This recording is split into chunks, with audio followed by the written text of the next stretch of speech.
Welcome to the debate.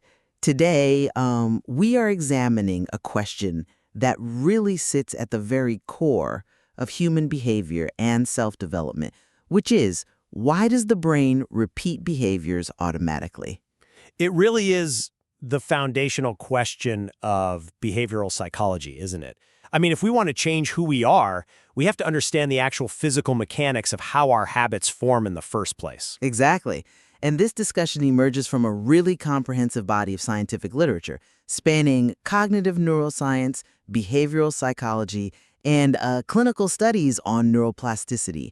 We are looking closely at the habit loop, the cue, routine, reward cycle, and what it truly means, neurologically speaking, for behavior to become automatic. Right. I will be arguing that habitual automaticity is fundamentally an efficiency-driven subcortical process. Essentially, behavioral control is systematically handed over to primitive structures like the basal ganglia, and then locked in by dopamine reward pathways. And I'll be taking the position that this classical view of a simple subcortical handover is fundamentally incomplete. I will argue that habitual automaticity is much more accurately understood as a dynamic whole-brain process. It's a system that requires ongoing cortical engagement, deep structural remodeling, systemic neuroplasticity, and extensive myelination across the brain's widespread white matter. To really get into why this matters, I think we have to start with the brain's energy budget. The essence of habit formation psychology is deeply rooted in evolutionary survival.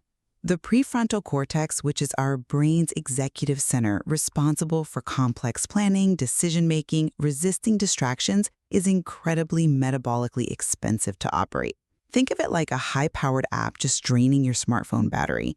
We simply can't afford to expend that level of conscious energy on every single repetitive action we take throughout the day.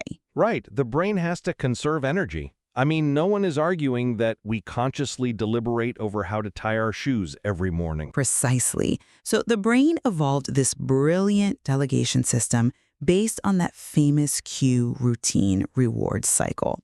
When you first establish a new behavior, your prefrontal cortex is highly active. It's testing responses to the environment. But as that behavior is repeated and the brain identifies it as rewarding, the control of that sequence gradually shifts downward. It moves from the conscious cortex into the basal ganglia, specifically a region called the striatum.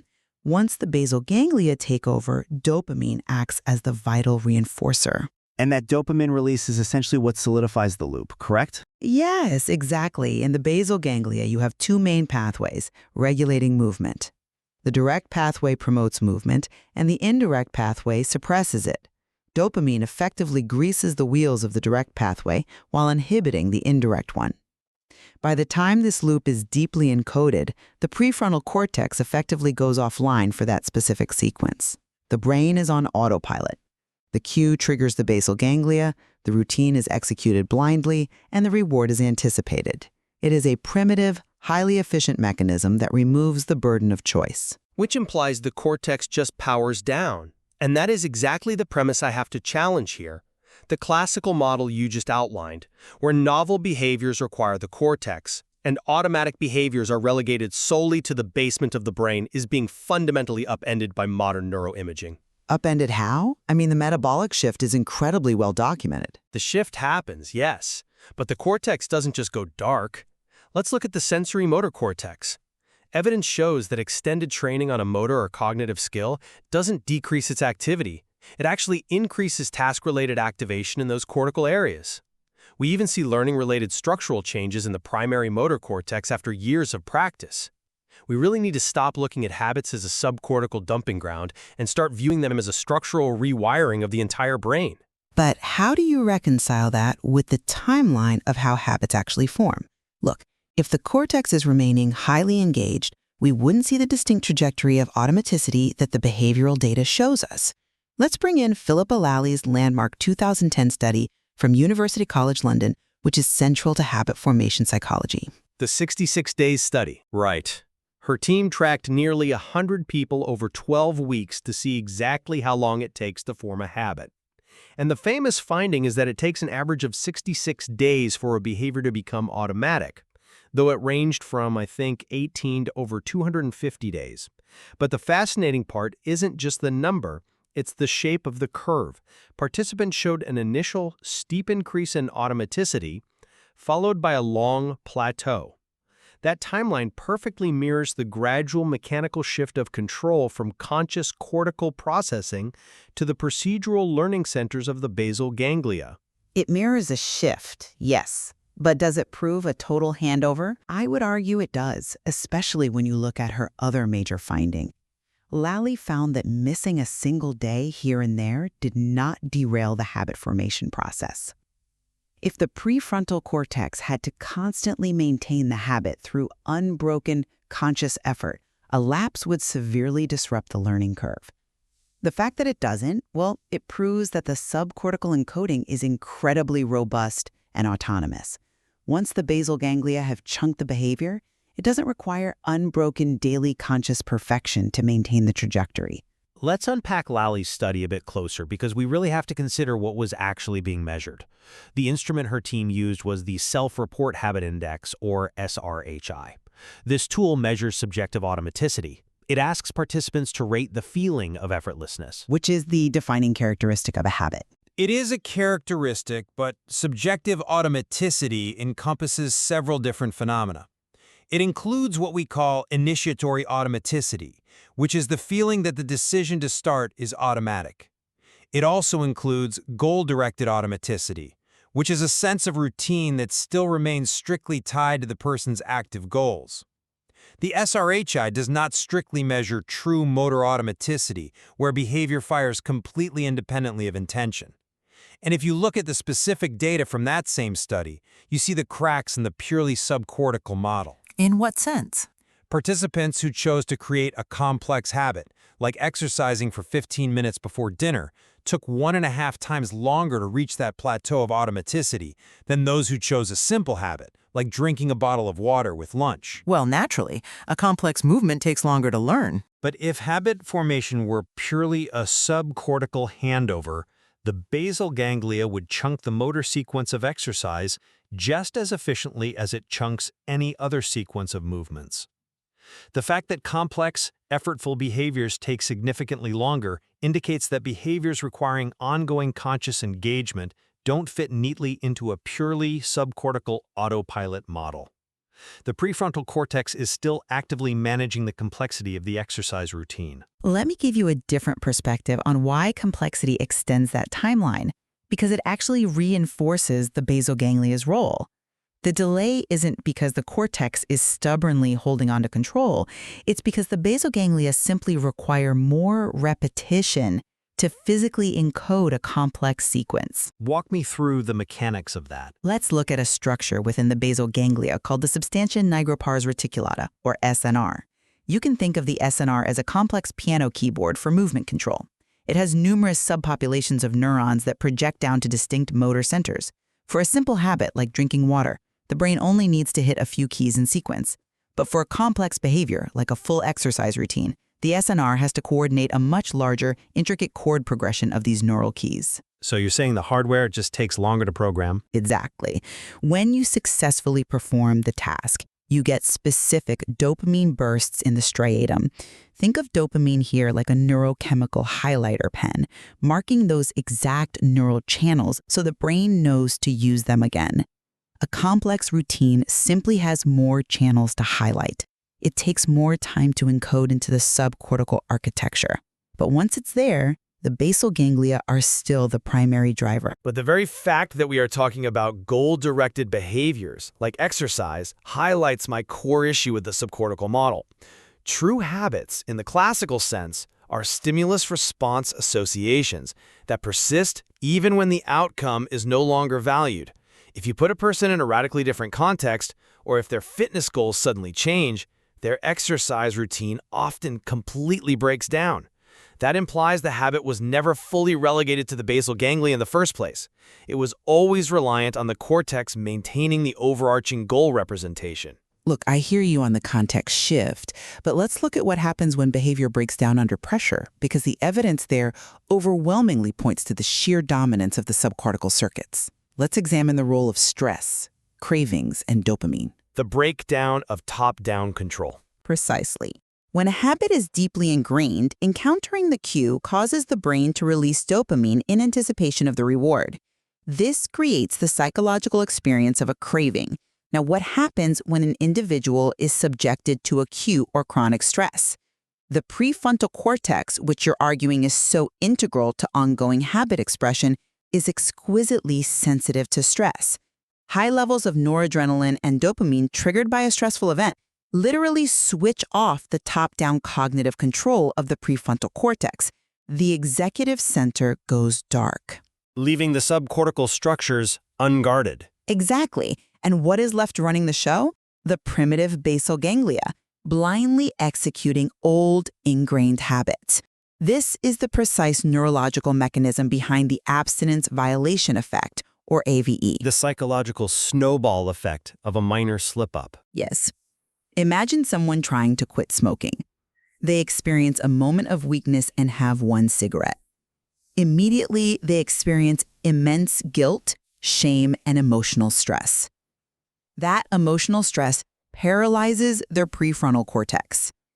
The executive function shuts down, which leads to a full-blown relapse because the subcortical habit loop, the craving for nicotine to soothe stress, is the only system still fully operational. The basal ganglia hijack the behavioral output. I agree with your description of the abstinence violation effect, but the way you're framing it actually proves the absolute necessity of the cortex in true behavior change.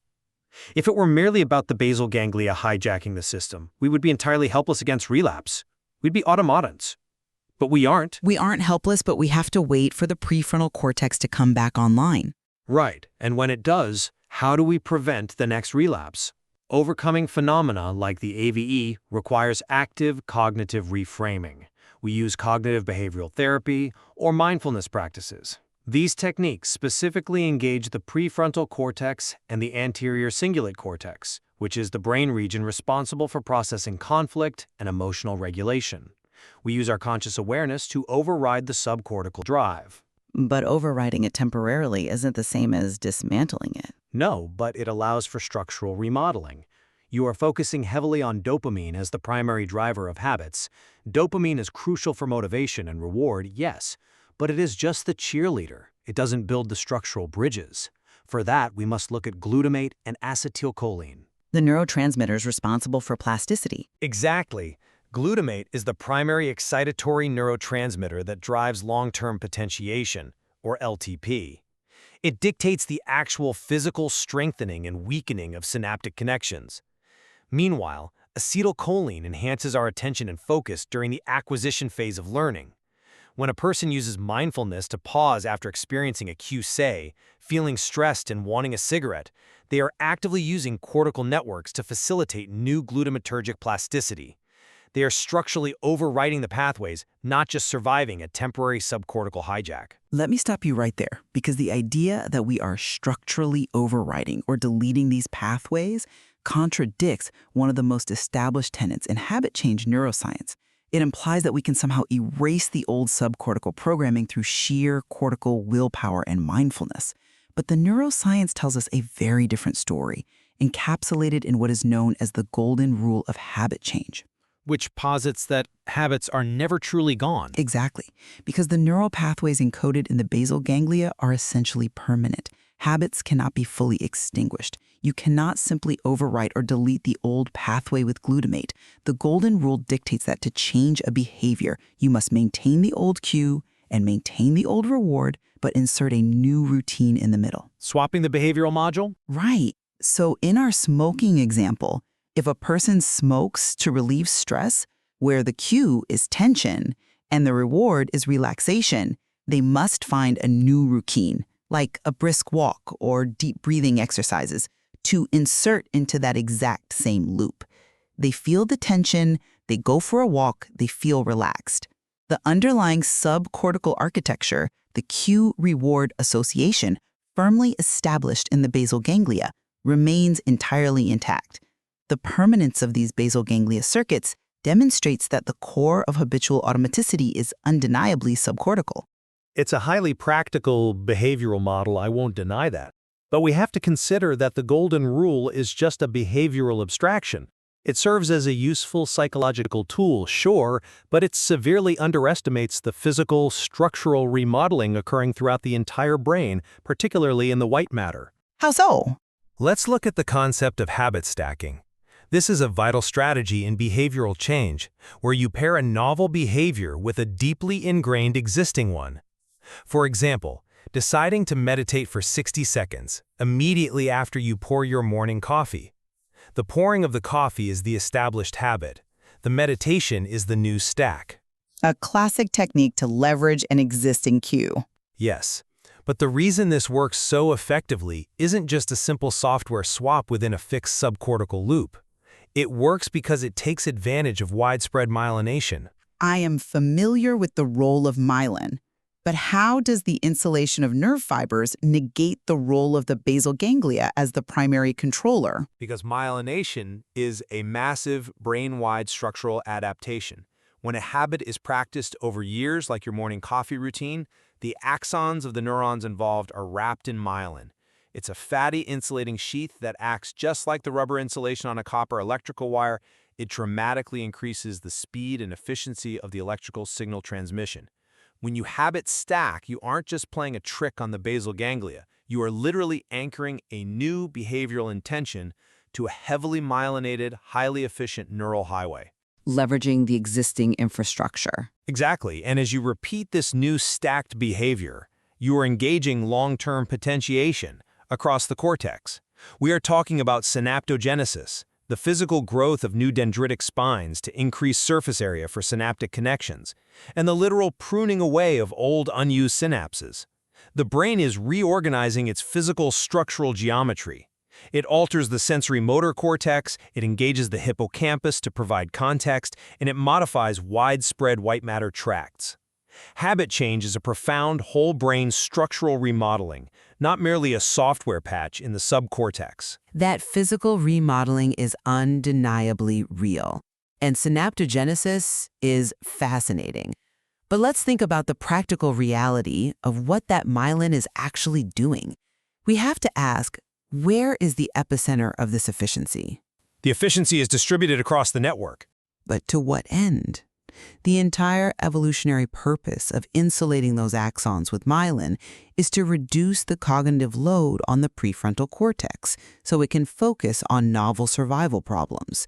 The myelin is simply the physical manifestation of the brain's desire to outsource the behavior to the automatic systems. You're saying the cortex builds the highway so it doesn't have to drive the car. Perfectly stated. Even in your habit stacking example, the goal is to make the new behavior as reflexive as the old one. Once the new sequence, coffee, then meditation, is sufficiently myelinated and chunked together, the prefrontal cortex once again bows out. The basal ganglia resume their role as the primary executor of the routine. So while the structural changes you describe across the white matter are real, they are ultimately serving the goal of subcortical efficiency. But if the cortex completely bowed out, if it truly just handed over the keys, human beings would lack the behavioral flexibility we clearly possess. We would be entirely at the mercy of our environmental cues. But the literature shows us that while the basal ganglia may chunk the motor sequences, the cortex remains engaged to monitor the context and evaluate the appropriateness of the habit. In a supervisory role, perhaps. A critical supervisory role? Let's go back to the infralimbic cortex we discussed earlier. Studies have shown that if you selectively inactivate the infralimbic cortex in a lab setting, well-established stimulus response habits immediately revert to goal-directed behaviors. The medial prefrontal cortex maintains a constant active vigilance. When the context shifts unexpectedly, the cortex can rapidly suppress the habit. The automaticity we experience isn't the absence of cortical involvement. It's the highly synchronized, effortless cooperation between the cortical evaluators and the subcortical executors. I certainly don't suggest we are mindless automatons, but we really must acknowledge the sheer dominance of the subcortical drive when we observe daily human behavior. Research suggests nearly 40% of our daily actions are habits, from the exact route we drive to work, to the sequence we use to wash our hair, to the instinctive immediate reach for a smartphone the second a notification chimes. The smartphone reach is a perfect example of a modern habit loop. It is. And in all these instances, the cue triggers a craving, a dopamine-driven anticipatory spike originating in the striatum. The physical response happens in a fraction of a second, long before the prefrontal cortex has the time to consciously deliberate on the long-term utility of checking a text message. The speed and reflexive nature of these everyday behaviors perfectly align with a subcortically driven system. Yes, the cortex can occasionally intervene if the stakes are high enough, but the default state of human operation relies on the basal ganglia running the show. They form a massive portion of our day, absolutely, but attributing that swiftness solely to subcortical dominance ignores the systemic integration required to perform even the simplest of those actions. Let's take your smartphone example. The physical reach might feel automated, but the hippocampus is simultaneously providing spatial and contextual memory about where the phone is located. The amygdala is processing the emotional anticipation of who the message might be from. The visual cortex is instantly deeply engaged in processing the screen's light and text. All of which happens concurrently. Yes? Right, which means even so-called simple habits are symphonies of whole brain activity. When we reduce habits to just a basal ganglia loop driven by dopamine, we fail to appreciate the rich systemic neuroplasticity that allows us to not only form habits, but to creatively adapt them to our complex lives. But expanding the definition to include every active brain region risks diluting the functional reality of how these specific structures operate in behavioral change. While it is obviously true that multiple brain regions are active during any behavior, the execution and the reinforcement, the very mechanisms that define a behavior as a habit in the first place, are localized. The cue routine reward loop is the functional architecture. It's a framework, but is it the whole picture? It's the most actionable picture. When an individual wants to achieve meaningful self-development, they must operate within this architecture. They must understand that their cravings are quite literally neurochemical imperatives generated by dopamine in the striatum. They must understand that to change, they have to manipulate the cues and rewards to effectively hack the basal ganglia's programming. By recognizing the specialized subcortical nature of this system, we gain a highly practical, evidence-based roadmap for behavioral change. I agree it's practical, but I believe presenting habit change as a simple matter of hacking a subcortical loop does a disservice to the true complexity of human psychology and neurobiology. If it were truly that simple to swap a routine, behavioral change wouldn't be so notoriously difficult for people. Understanding that habits are deeply embedded in the structural white matter of the brain, reinforced by glutamatergic plasticity, and intricately intertwined with our emotional and cognitive cortical networks, provides a much more realistic framework. Realistic in what sense? In the sense of granting ourselves grace. It explains why habit change requires sustained effort over long periods. It explains why self-compassion is absolutely neurologically necessary after a relapse, like the abstinence violation effect. And it explains why practices like mindfulness are so remarkably effective. Mindfulness literally strengthens the prefrontal cortex's functional connectivity over time, improving its physical ability to regulate those deep-seated subcortical drives. We aren't just hacking a loop, we are actively remodeling the physical architecture of our minds. As we draw this discussion to a close, my position remains grounded in the evolutionary necessity of cognitive efficiency. The brain automates behaviors primarily by offloading them to the basal ganglia through dopamine-driven reinforcement. The habit loop, cue, routine, reward is the fundamental mechanism by which our brains convert metabolically expensive conscious decisions into effortless subcortical reflexes. By understanding the relative permanence of these pathways and the dominant role of the striatum, we can approach self-development with practical strategies like the golden rule of habit change, focusing on routine replacement rather than impossible extinction. And I maintain that viewing habits merely as a subcortical handover strips them of their true biological complexity. Habits are not isolated loops functioning in the dark. They rely on continuous cortical engagement, ongoing neuroplasticity, and profound physical changes like myelination across the entire neural network. Recognizing that habits are dynamically integrated into the brain's structural white matter helps us understand why change is challenging, but entirely possible through sustained, conscious practices like habit stacking and cognitive reframing. Despite our different frameworks, it is clear we converge on a crucial point. Understanding these neurological mechanisms provides powerful evidence-based tools for self-development, whether one views it as mastering subcortical shortcuts or orchestrating brain-wide structural adaptations. The science of habit formation is the absolute foundation of personal transformation. I completely agree. The complexities of human behavior offer much more to explore within this fascinating scientific literature, leaving you to draw your own conclusions about how you might harness your own neural architecture.